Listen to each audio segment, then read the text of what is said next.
Well, the board search market has really picked up, and our practice is extremely busy, and I'm sure all the other board search practices in Australia are equally under the pump as there's been a surge of roles come into the marketplace.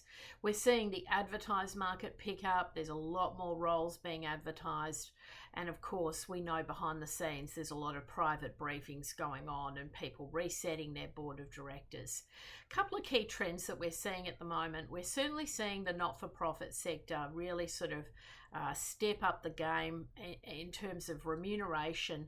There's a recognition that if you really want the A team around your board, the time commitments, the level of risk, and the like, there has to be some form of remuneration. I know this conversation is going on behind the closed doors with a lot of not-for-profit organisations.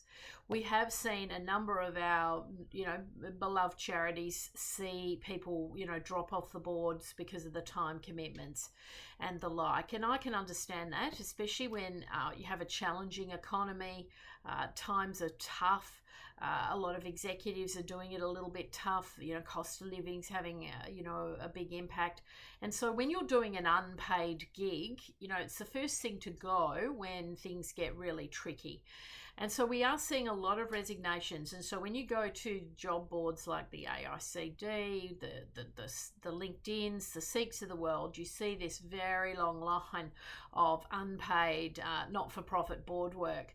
And we know those roles are often staying open for 60 to 90 days to fill the positions because the remuneration's not there, the value proposition's not there. My strong advice to not-for-profits is to really think through that board employment value proposition, what you're actually offering, and try and make those appointments as appealing as possible and have a real strategy to that when you go to market, because it is highly competitive to get top talent, and even the smallest amount of remuneration can make a difference. We know private equity, venture capital, mergers, acquisitions, pre-IPO work is all very, very active in the market, and so hence behind the closed doors there are a lot of board roles coming through, and so that's a very exciting time because the Tiger Board's practice is mainly supported by private equity, venture capital, family offices, and so we do get some very interesting briefs, and we have a very large cohort of clients that we're working with at the moment and securing board roles.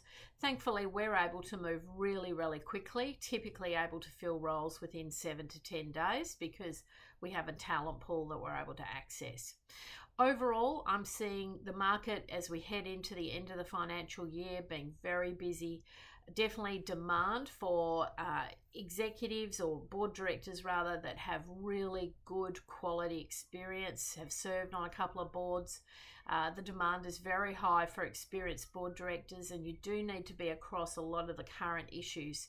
So you need to be across cybersecurity, technology, digital, ESG matters, and just having a good all-round ability to be able to contribute to strategy and risk management.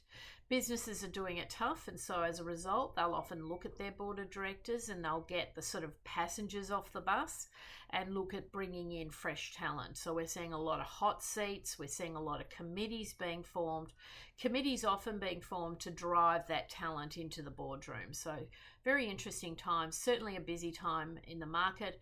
You really shouldn't be having too much difficulty identifying board roles if you're an active board director looking to secure 1 or 2 board seats, because there is a lot of opportunity in the market at the moment. So certainly for the next few months, I think it'll be a very, very busy time.